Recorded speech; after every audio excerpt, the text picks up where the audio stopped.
On évoque à présent la prochaine Assemblée générale ordinaire des médiateurs des pays membres de l'UEMOA.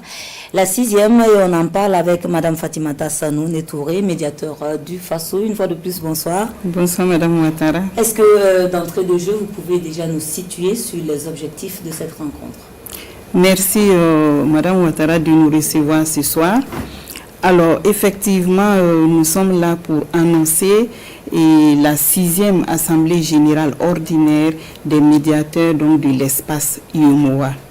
Alors, il est question pour nous de renouveler les instances de notre association qui aurait dû se faire depuis 2018, mais eu égard à la crise sanitaire, ce n'est que cette année que nous arrivons à nous réunir. Mais il faut le dire selon notre statut, à l'occasion donc du renouvellement de ces instances, les médiateurs sont tenus de se pencher plutôt sur un thème en lien avec les défis de notre sous-région.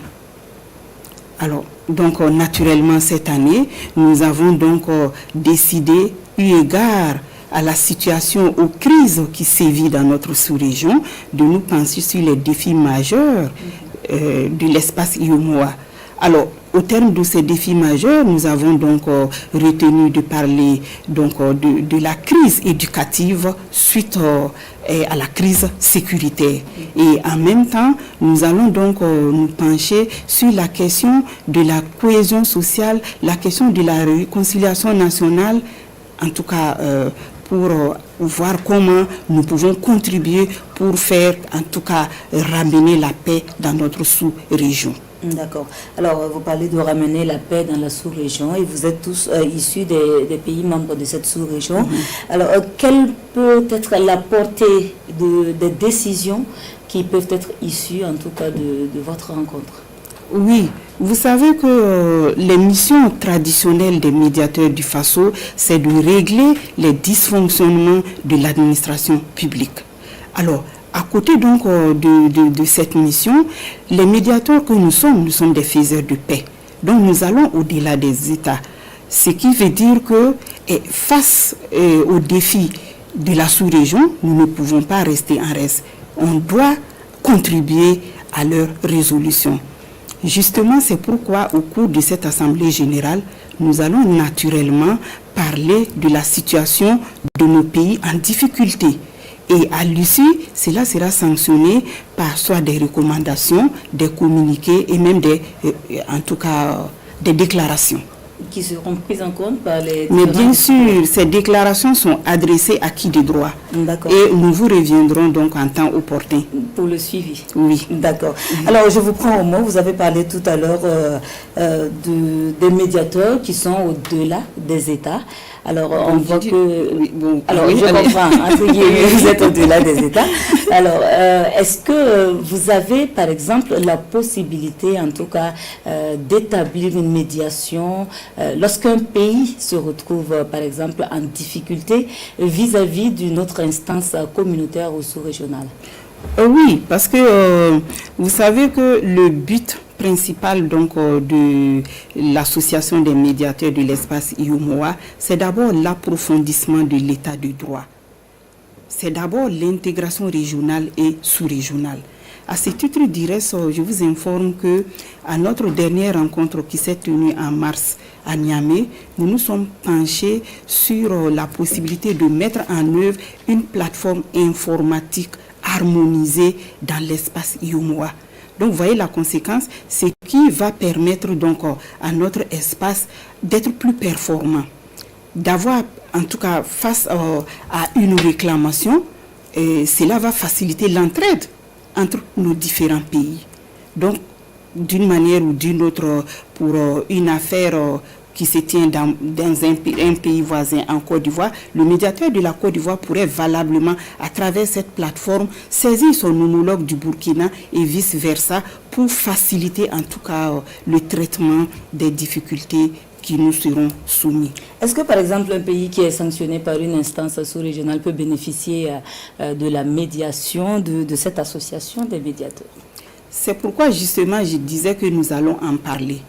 En tant que faiseurs de paix, l'un des objectifs de notre association, c'est en tout cas la résolution d'une manière ou d'une autre des conflits. Nous allons en parler et nous allons nous adresser à qui de droit pour nous faire entendre également sur le sujet. D'accord. Alors, les crises communautaires, c'est ce que vivent plusieurs États, en proie en tout cas aux défis sécuritaires. Alors, à ce niveau-là, qu'est-ce que l'association des médiateurs fait au plan sous-régional et qu'est-ce que chaque médiateur au niveau de son État particulier fait ou peut faire pour la résolution en tout cas de ces conflits qui naissent et qui peuvent naître entre différentes communautés? Merci. Alors, il faut dire que les textes au niveau donc des différentes institutions de médiation ne sont pas harmonisés. Il y a des États où la loi leur permet expressément de traiter des conflits sociaux. Et il y a des institutions également qui n'ont pas ces compétences. Mais au Burkina, ce que je peux vous dire, à côté donc de nos missions classiques dont je parlais tantôt, le règlement de tous les dysfonctionnements au niveau de l'administration, la loi nous permet, lorsque le médiateur donc se rend compte qu'il y a une situation qui pourrait dégénérer, eu égard en tout cas à la faute de l'administration, le médiateur peut s'autosaisir. Et c'est ce que nous faisons souvent. Alors, si vous lisez les rapports du médiateur du Faso, vous allez voir que depuis sa création, le médiateur du Faso a contribué à aplanir plusieurs crises au niveau de notre société. Et nous continuons d'ailleurs de le faire. Nous sommes actuellement saisis de certaines médiations. Mais vous savez que le médiateur du Faso travaille sous le sceau de la confidentialité. Donc nous ne pouvons pas dévoiler comme ça les gens qui viennent vers nous. Sinon, qu'effectivement, il y a des gens même qui décident de venir vers nous, des villages qui décident de venir vers nous pour nous demander d'intervenir, pour faire la médiation, pour que la paix puisse revenir. Nous avons un dossier sous la main, peut-être plus tard, lorsque ce serait... Voilà. D'accord. Alors, dernière question, Madame Sanou, comment vont se dérouler les travaux et sur combien de temps? Alors, les travaux vont se dérouler d'abord, la première journée, qui est le 7, c'est donc... l'ouverture de la conférence, et je précise que cette conférence, l'activité est placée sous le haut patronage du chef de son Excellence, Monsieur le Président du Faso, qui a bien accepté donc être le patron de cette cérémonie, et également sous le parrainage de Monsieur le Président de la Commission de l'UEMOA, Monsieur Abdoulaye Diop. Alors, donc, ça veut dire que le 7, on aura des conférences thématiques qui seront animés par des experts venus de la sous-région et du Burkina. Et également, ensuite, les médiateurs vont se retrouver justement pour nous appesantir sur, en tout cas, les problèmes majeurs de la sous-région, et nous allons faire des déclarations, nous allons faire donc des communiqués, des recommandations à l'issue. D'accord.